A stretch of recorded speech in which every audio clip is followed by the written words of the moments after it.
हर रोज एक नई कहानी देखने के लिए चैनल को सब्सक्राइब करें और बेल आइकन दबाना ना भूलें।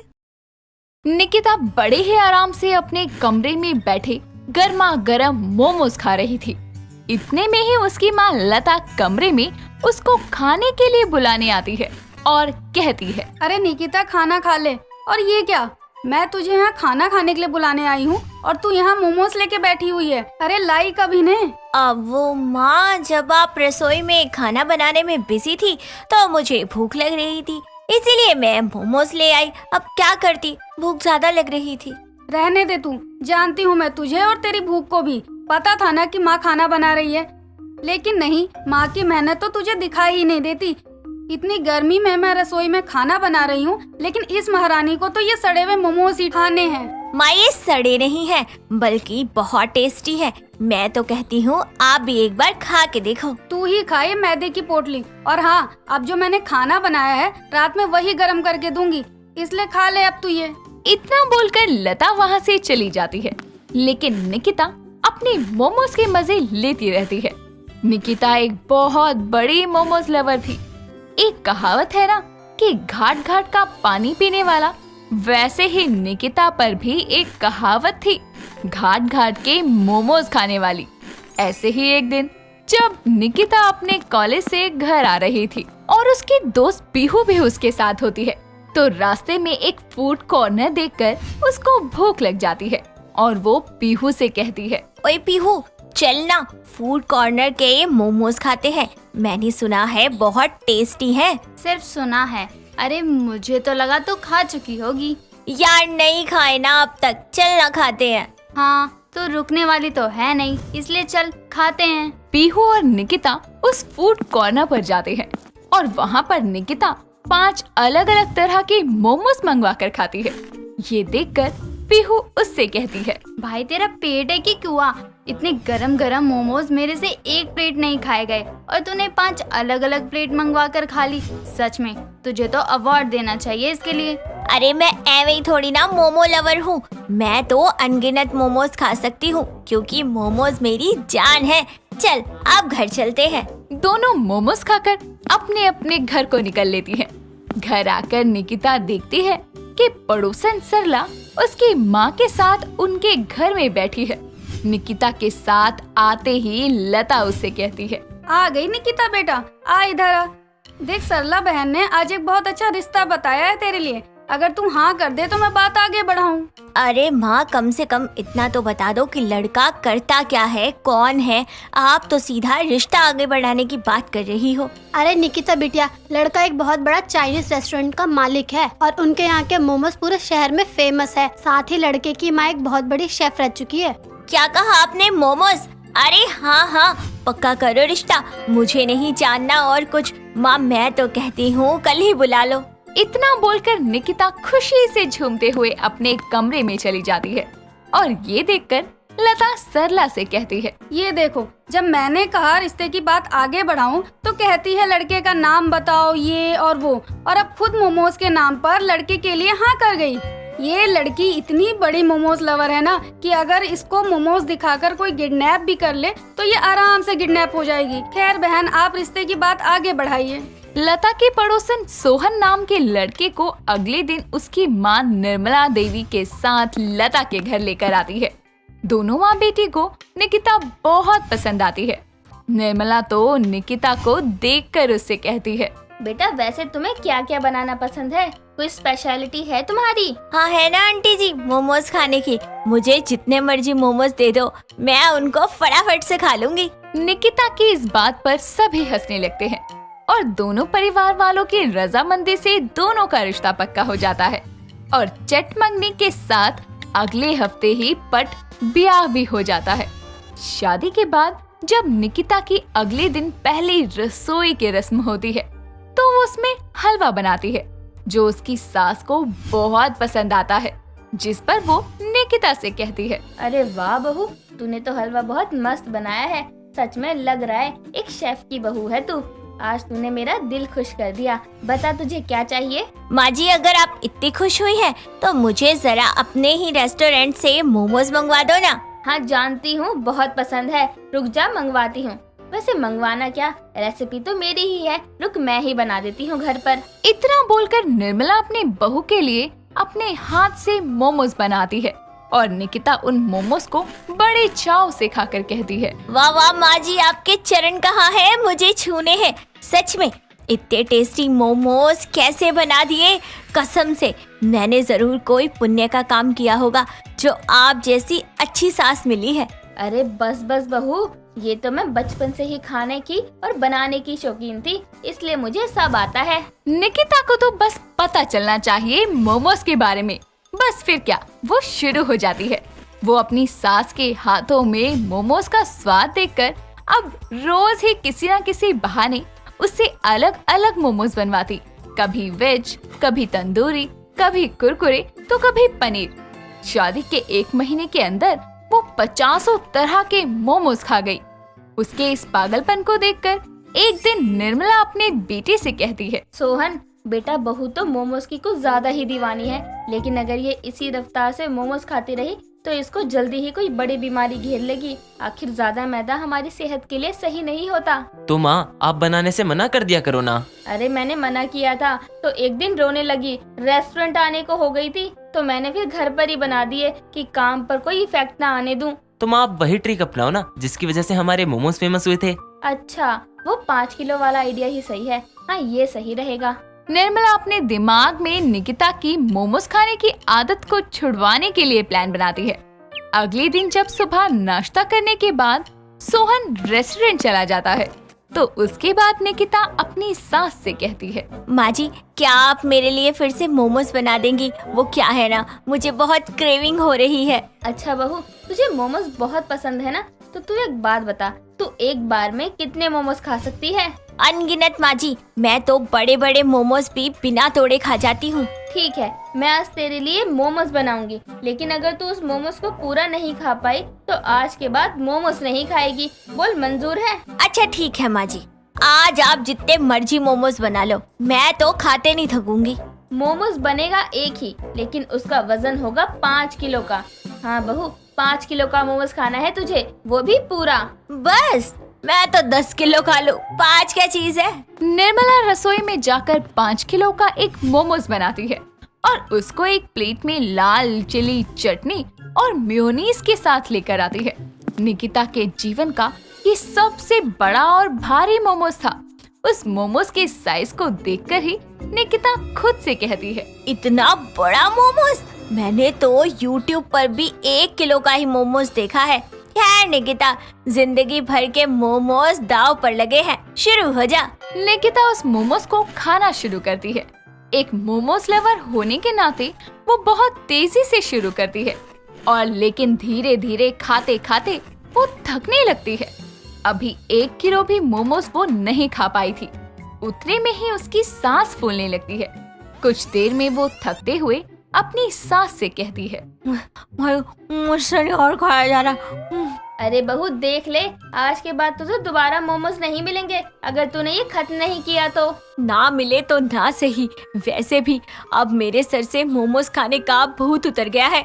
मेरी पसंदीदा चीज मेरे लिए टॉर्चर बन सकती है, ये तो मुझे आज पता चला। इतने में रेस्टोरेंट से सोहन वापस आता है और निकिता से कहता है, अरे यही 5 किलो के मोमोज के कारण ही तो हम इतना बड़ा रेस्टोरेंट खोल पाए हैं। शुरुआत में माँ के इस मोमोज को खाने के लिए हम इनाम रखते थे, जिससे बहुत लोग इनाम के लालच में खाने आते थे ये 5 किलो का मोमोज, लेकिन कभी कोई खा ही नहीं पाता था। और हमारे मोमोज के स्वाद के चलते वो हमारे रेगुलर कस्टमर जरूर बन जाते थे। सही है, अब से तौबा करती हूँ मोमोज के नाम पर। स्वाद के लिए खाना हुआ तो कभी खा लिया करूँगी, लेकिन पहले की तरह तो बिल्कुल नहीं खाऊंगी। 5 किलो के मोमोज ने मेरे कान नाक दिमाग सब खोल के रख दिया। निर्मला के 5 किलो के मोमोज ने निकिता की रोज मोमोज खाने की गंदी आदत को आखिरकार बदल दिया। इसीलिए कहते हैं, चाहे हमारी पसंदीदा चीज ही क्यों ना हो, लिमिट में ही खाना चाहिए। रात को अनीशा अपने पति प्रिंस के साथ सो रही होती है। तभी आधी रात को अचानक लाइट चली जाती है और गर्मी में उसका बुरा हाल हो जाता है। तभी नींद में उसकी सास पूनम आती है और अनीशा को जगाते हुए कहती है, अरे बहू, जरा दरवाजा खोल। हाँ माँ जी। चलो आज सारे छत पे सोएंगे। जी माँ जी, आती हूँ। बिस्तर ले लियो और हाँ प्रिंस को भी जगा दियो। हाँ माँ जी। अनीशा बिस्तर लेकर छत पर जाती है और सभी के लिए नीचे फर्श पर बिस्तर लगा देती है। सभी लोग मिलकर सो जाते हैं। अगली सुबह जब वो लोग उठते हैं तो जिस बिस्तर पर अनीशा सोई थी वहाँ का बिस्तर और उसके बेड के साइड के सारे कपड़े गीले होते हैं। ये सब देखकर उसकी सास अजीब सा मुंह बनाते हुए कहती है, हे प्रभु, ये कैसी बहू मिली है मुझे, बिस्तर पे सूसू करने वाली। माँ जी, मैंने नहीं किया ये सब। अरे तो क्या भूत तेरे ऊपर सूसू करके चला गया? माँ जी, जब मैं बोल रही हूँ मैंने नहीं किया तो आप मान क्यों नहीं लेती हैं? अरे कैसे मानूं, सारा बिस्तर सड़ा दिया तूने। माँ सही तो बोल रही है अनीशा, हाथ होती है किसी चीज की। अरे मेरा निक्कर भी गीला कर दिया तुमने, इतना ज्यादा किया है। क्या बताऊँ यार, मैंने सच में कुछ नहीं किया। चुप रहो एकदम। ऐसे ही शाम को प्रिंस ऑफिस से घर आता है तो वो रात को डिनर करते टाइम बोलता है, माँ, अनीशा, मैं कुछ दिनों के लिए शहर से बाहर जा रहा हूँ, तो आप दोनों इस घर का और खुद का अच्छे से ध्यान रखना। मगर आप कब तक लौटेंगे? अभी तो बस इतना पता है कि कुछ दिनों के लिए जा रहा हूँ, क्या पता वहाँ जाके और समय लग जाए। मत जाओ ना। हाँ, ताकि तुम्हारे साथ सोऊं और तुम रात भर सूसू करके मेरी निक्कर की बुरी हालत कर दो। अगर ऐसी बात है ना तो चले जाओ, मैं नहीं रोक रही तुम्हें। अगले दिन प्रिंस वहाँ से चला जाता है। ऐसे ही रात को दोनों सास बहू एक साथ बैठकर खाना खाती हैं और उसके बाद अचानक से फिर लाइट चली जाती है, इसलिए वो दोनों छत पर जाकर सोने लगती हैं। अगली सुबह जब अनीशा उठती है तो देखती है कि उसका बिस्तर और उसकी साइड के कपड़े गीले हो गए हैं। तभी उसकी सास भी उठ जाती है और फिर से उससे बोलती है, हे राम जी, अरे कैसी औरत है तू, इतनी बड़ी हो गई लेकिन बच्चों वाली हरकत नहीं गई तेरी। माँ जी, मुझे खुद समझ नहीं आ रहा, कुछ दिनों से मेरे साथ ऐसा क्यों हो रहा है? अरे तू तो नींद में होती होगी, तभी ये सब कर देती होगी। अब तो मुझे भी ऐसा ही लगता है माँ जी कि मैं ही ये सब कर रही हूँ, पर मुझे समझ नहीं आता कि जब भी मैं छत पर सोती हूँ तभी मेरे साथ ये सब कुछ क्यों हो रहा है। अरे मुझे तो ये सोचकर बड़ी शर्म आती है कि तू ये सब कैसे कर लेती है। जब तेरे बच्चे हो जाएंगे तब उनके साथ मिलकर बिस्तर गीला करेगी। छी छी। माँ जी, अब से नहीं होगा, आई प्रॉमिस। देखते हैं, सुबह सुबह जब भी उठो महारानी के सूसू के दर्शन हो जाते हैं। चलती फिरती टंकी बन गई है ये तो। अनीशा बिस्तर पर सुसु करने की बात से बहुत दुखी हो जाती है और अपने कमरे में चली जाती है। साथ ही लैपटॉप पर इसके घरेलू उपाय को देखना शुरू कर देती है। फिर जैसे वीडियो में बताया जाता है वो बिल्कुल वैसा ही करती है। वो अनार के छिलकों को धूप में सुखा देती है और थोड़ी देर के बाद उन्हें मिक्सी में पीसकर उनका पाउडर बना लेती है।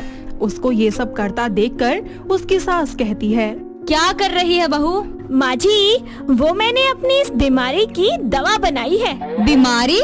मगर कौन सी बीमारी? बिस्तर पर सुसु करने की।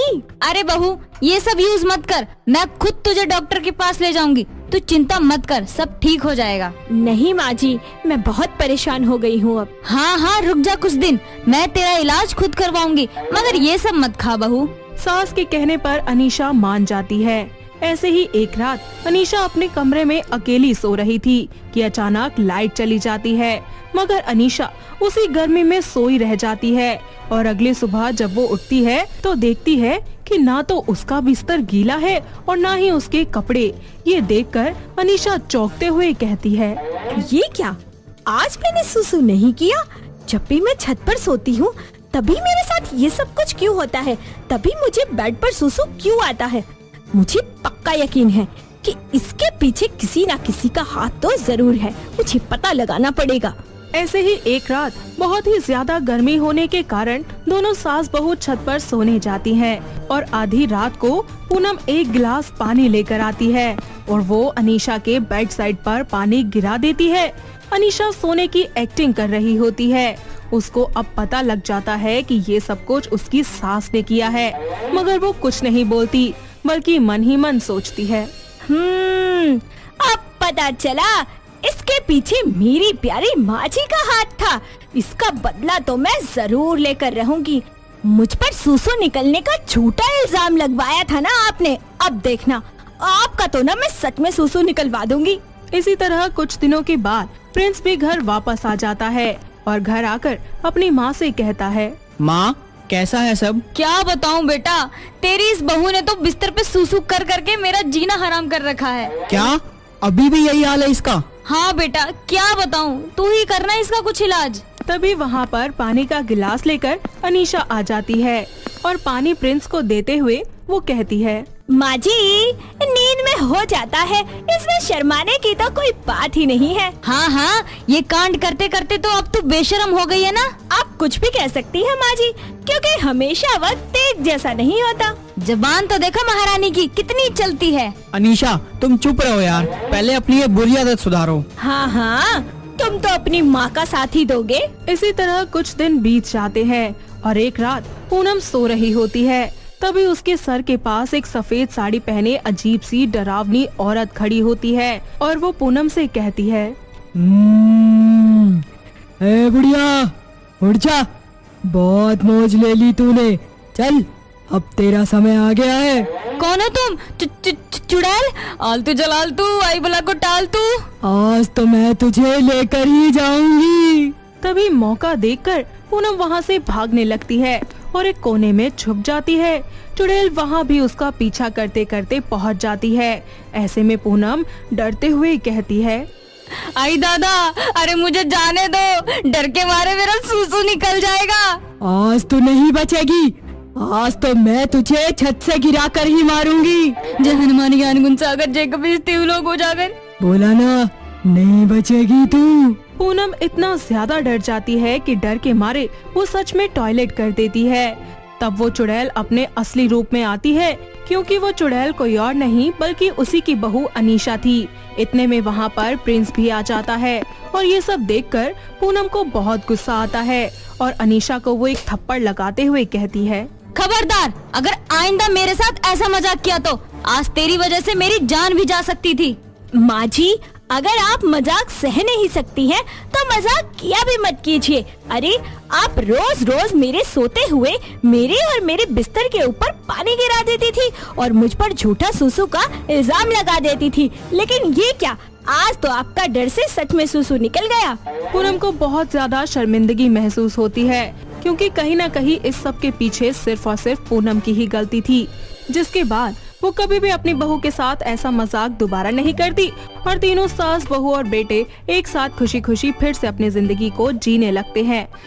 तो दोस्तों, कैसी लगी आपको हमारी ये बेड पे सुसु करने वाली बहू की कहानी? क्या आपके घर के आसपास भी है कोई ऐसी बहू? अगर हाँ, तो उन्हें ये वीडियो दिखाइए और हमें कमेंट करके बताइए। सुप्रिया को बचपन से ही बर्फ का गोला खाना बहुत पसंद था। वो कहीं भी बर्फ का गोला देखती तो उसके मुंह में पानी आ जाया करता। ऐसे ही एक दिन सुप्रिया अपनी माँ बीना के साथ मार्केट जाती है, जहाँ उसकी नजर बर्फ के गोले वाले पर पड़ जाती है, जो सबका ध्यान अपनी तरफ आकर्षित कर रहा था। गोला ले लो, गोला, लाल पीला काला खट्टा बर्फ का गोला। माँ वो देखो गोले वाला। बीना सुप्रिया की बात का जवाब दिए बिना ही वहाँ से जाने लगती है और सुप्रिया छोटे बच्चे की तरह गोले वाले के पास जाकर खड़ी हो जाती है। थोड़ी आगे जाकर बीना देखती है कि सुप्रिया गोले वाले के पास ही खड़ी है, तो बीना उसके पास जाकर कहती है, ऊंट जैसी बड़ी हो गई है, पर हरकतें अभी भी बच्चों वाली। अरे तुझसे अच्छे तो 5 साल के छोटे बच्चे होते हैं। भैया तो गोले बना दो फटाफट। मैं नहीं खाऊंगी। माँ ये दोनों मैं अपने लिए ही बनवा रही हूँ। बीना सुप्रिया की ये हरकत देखकर उसे गुस्से में घूरने लगती है और सुप्रिया बर्फ का गोला मजे से खाने चली जाती है। ऐसे ही सुप्रिया जब भी गोले वाले को देखती तो वो गोला लेकर खाना शुरू कर दिया करती थी। ऐसे ही एक रात सुप्रिया अपने दोस्त के बर्थडे पार्टी से घर आ रही होती है। वो रोड पर गाड़ी का इंतजार कर रही होती है। तभी अनुराग नाम का एक लड़का वहाँ से गुजरता है, जो सुप्रिया को अकेले रोड पर खड़ा हुआ देख लेता है और उसके पास जाकर अपनी गाड़ी रोककर बोलता है, हेलो मिस, आपको कहाँ जाना है? आप कहो तो मैं छोड़ दूं। No thanks. डरिए मत, मैं भी आपकी तरह एक अच्छे घर से हूँ। इतनी रात को अकेले यहाँ रहना आपके लिए सही नहीं है। उसकी बात सुनकर सुप्रिया उसकी गाड़ी में बैठ जाती है। थोड़ी दूर जाकर अनुराग उससे कहता है, वैसे मेरा नाम अनुराग है, और आपका? थोड़ी देर पहले तो बोल रहा था मैं भी आपकी तरह अच्छी फैमिली से हूँ, और अब देखो फ्लर्ट कर रहा है। सुप्रिया जी बहुत ही प्यारा नाम है। इसी तरह उन दोनों के बीच में बातें शुरू हो जाती है और दोनों अच्छे दोस्त बन जाते हैं। दोनों बात करते करते घर जा रहे होते हैं कि तभी प्रिया की नजर एक बार फिर से गोले वाले पर पड़ती है और वो जल्दी से अनुराग से कहती है, जल्दी से गाड़ी रोकिए। क्या हुआ? सुप्रिया गाड़ी से उतरकर गोले वाले के पास जाती है तो अनुराग भी सुप्रिया के साथ जाता है और सुप्रिया उस गोले वाले से कहती है, जल्दी से एक गोला बना दीजिए। आप खाना पसंद करोगे? मैं नहीं खाता, पर आप बोल रही हैं तो। सुप्रिया 2 गोले बनवा लेती है और वो दोनों बर्फ के गोलों का मजा लेती है। थोड़ी देर के बाद अनुराग उसके कहने पर उसे उसके घर छोड़ देता है। सुप्रिया गाड़ी से उतर ही रही होती है कि तभी अनुराग कहता है, आपका फोन नंबर मिल सकता है क्या? अगर आप नहीं देना चाहती तो कोई बात नहीं। This is my number. गाड़ी से उतरकर प्रिया अपने घर चली जाती है। वहीं अनुराग भी अपने घर के लिए निकल जाता है। सुप्रिया सीधे अपने कमरे में जाती है। अनुराग के साथ बिताए हुए लम्हों को याद करने लगती है। थोड़ी ही देर के बाद अनुराग अपने घर पहुंच जाता है और घर आते ही सुप्रिया को अपने नाम के साथ मैसेज करता है और दोनों पूरी रात एक दूसरे से बातें करते रहते हैं। अगली सुबह अनुराग सुप्रिया को कॉल करता है और उससे बोलता है, क्या तुम मुझे आज रात को मिल सकती हो जहाँ हमने बर्फ के गोले खाए थे? हाँ, अगर तुम बर्फ के गोले खिलाओगे तो। अनुराग उसकी बात मान लेता है और वो दोनों उसी जगह पर फिर से मिलते हैं, पर गोले वाला वहाँ पर नहीं होता, जिस पर अनुराग उससे कहता है, हम तो है पर गोले वाला नहीं है। सॉरी। पर बिना गोले के मजा नहीं आएगा। खैर छोड़ो, अब कर भी क्या सकते हैं। दोनों एक दूसरे का हाथ में हाथ थामे एक दूसरे से बातें करने लगते हैं।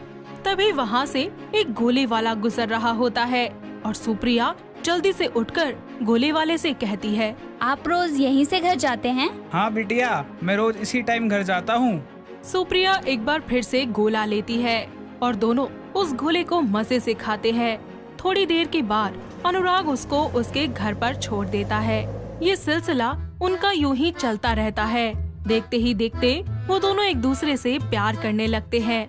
ऐसे ही एक रात दोनों अपनी जगह पर ही मिलते हैं और अनुराग इस बार सिर्फ एक ही गोला लेता है और सुप्रिया से कहता है, मेरे सपनों की रानी, क्या तुम्हें ये कूल सरप्राइज के साथ ये कूल इंसान पसंद है? हाँ, मुझे दोनों पसंद है। दोनों एक ही बर्फ के गोले में से खाते हैं और खाते खाते एक दूसरे के बेहद करीब आ जाते हैं। साथ ही एक दूसरे को गले लगाकर अपने पहली मुलाकात के बारे में सोचने लगते हैं और फिर कहते हैं, सुप्रिया, क्या तुम्हें याद है जब हम पहली बार मिले थे तब हमने एक साथ यहीं बैठकर गोला खाया था? याद है। ऐसे ही कुछ समय बीत जाता है और ठंड का मौसम शुरू हो जाता है। एक दिन अनुराग अपनी माँ अर्चना को सुप्रिया के बारे में बताता है। वहीं सुप्रिया भी अपनी माँ को अनुराग के बारे में सब बता देती है और अपने बच्चों की खुशी के लिए दोनों घर वाले मान जाते हैं। कुछ ही समय के बाद अनुराग अपनी माँ के साथ सुप्रिया के घर आता है, जहाँ सुप्रिया उसकी माँ के लिए बर्फ का गोला बनाती है और उसके सामने रख देती है, जिस पर अर्चना उससे कहती है, ये बर्फ के गोले तुमने बनाए हैं, वो भी ठंड में? जी, स्पेशली आपके लिए। क्यों, तुम्हें ये बर्फ के गोले नहीं पसंद? अरे मुझे तो ये बहुत पसंद है। मेरी तो सुबह ही इन गोलों से होती है और रात भी, पर जब से ये ठंड आई है तब से तो खाना मुश्किल ही हो गया है। बेवकूफ लड़की क्या कर रही है? तो एक काम करो बेटा, तुम इन बर्फ के गोलों से शादी कर लो। माफ करना बहन जी, मैं ऐसी और बेवकूफ लड़की से शादी कभी नहीं करवाऊंगी अपने बेटे की। अर्चना रिश्ता तोड़कर गुस्से में अनुराग को लेकर वहाँ से चली जाती है। वहीं सुप्रिया रोने लगती है और बीना उससे कहती है, आज तेरे बर्फ के गोले खाने और तेरे इस बचपने की वजह से तेरा रिश्ता टूटा है। अर्चना अनुराग को लेकर अपने घर वापस आ जाती है और अनुराग अपनी माँ से बोलता है, माँ, आपने ये रिश्ता क्यों तोड़ा? अरे देखा नहीं उस करमजली को? अरे वो मेरे घर की बहू बनकर आ गई ना, तो हम सबको बर्फ के गोले खिला खिला कर मार डालेगी। लो माँ, अब मैं भी सुप्रिया की तरह ठंड में गोले खा रहा हूँ। अब मुझसे भी रिश्ता तोड़ दो। इतनी छोटी सी बात पे मैं तुझसे अपना रिश्ता तोड़ लूं? पागल हो गया है क्या? अनुराग अपनी माँ को मनाने के लिए दिन रात बर्फ का गोला खाना शुरू कर देता है। अपने बेटे की ये हालत देखकर अर्चना इस रिश्ते के लिए हाँ कर देती है और सुप्रिया के घर जाकर उसकी माँ से हाथ जोड़कर माफी मांगती है। साथ ही सुप्रिया से कहती है, मुझे माफ कर देना बेटा, उस दिन मैं जरा सी बात पर रिश्ता तोड़ दिया मैंने, और अब मैं खुशी खुशी तुम्हें अपने घर की बहू बनाना चाहती हूँ। नहीं नहीं, आप माफी मत मांगिए। आज आपकी वजह ही से तो मैं सुधरी हूँ और ये समझ गई हूँ कि इन सब चीजों का अपना अपना समय होता है और उन्हें उसके मौसम के अनुसार ही खाना चाहिए। दोनों एक दूसरे को दिल से माफ कर देती है। कुछ ही दिनों के बाद सुप्रिया और अनुराग की शादी बड़ी ही धूमधाम से करवा दी जाती है। इतना ही नहीं, सुप्रिया अपने ससुराल आने के बाद ससुराल की सारी जिम्मेदारियां बहुत ही अच्छे से निभाती है और अपने परिवार और पति के साथ खुशी खुशी रहने लगती है। तो दोस्तों, कैसी लगी आपको हमारी ये बर्फ का गोला खाने वाली बहू की कहानी? क्या आपके घर के आसपास भी है कोई ऐसी बहू? अगर हाँ, तो उन्हें ये वीडियो दिखाइए और हमें कमेंट करके बताइए। दोस्तों, अगर आपको ये कहानी पसंद आई तो इसे लाइक करें, शेयर करें और कमेंट करके बताएं कि कहानी में आपको सबसे अच्छा क्या लगा।